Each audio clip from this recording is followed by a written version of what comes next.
There are a number of scenarios for the future as we look ahead into the world, and some are scary and some are amazing.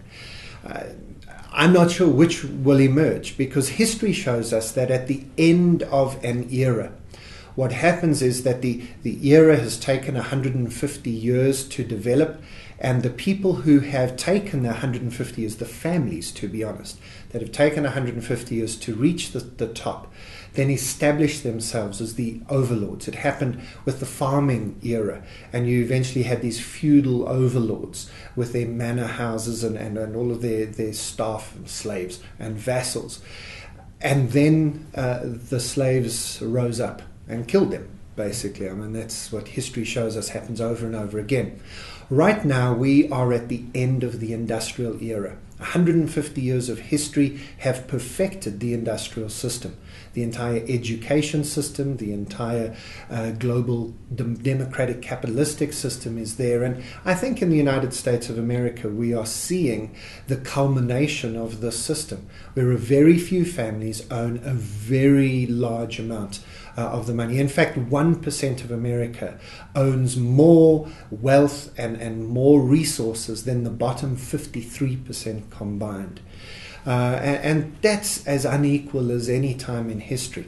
The amount that a CEO earns in a multinational company compared to what a labourer in that same company earns, there has never been as big a divide. Well, never, except 150 years ago, before we killed the bosses. So that's kind of the scary scenario. The first scenario is that the people at the bottom of the pyramid just say enough. And I don't think that we should think that we're living in the 21st century, it can't happen to us. I think we need to be careful of that. But that's the scary scenario.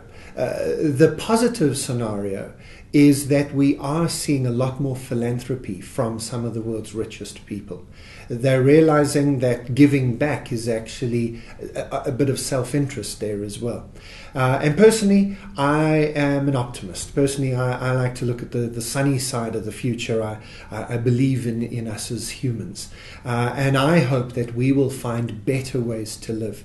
I hope that through social media and the internet, we are able to show each other the best ways to live, and that we can set examples for each other, as Bill Gates did for Warren Buffett, and draw more and more of the rich people into giving most of their money away. We've seen that here in South Africa as well. So I think we really do have a high road and a low road ahead of us. And I think in the next 10 years, we'll discover which road we are on. The future is a fantastic place because it's ours to make. Scenarios are one thing, but the best way to predict the future is to actually create it.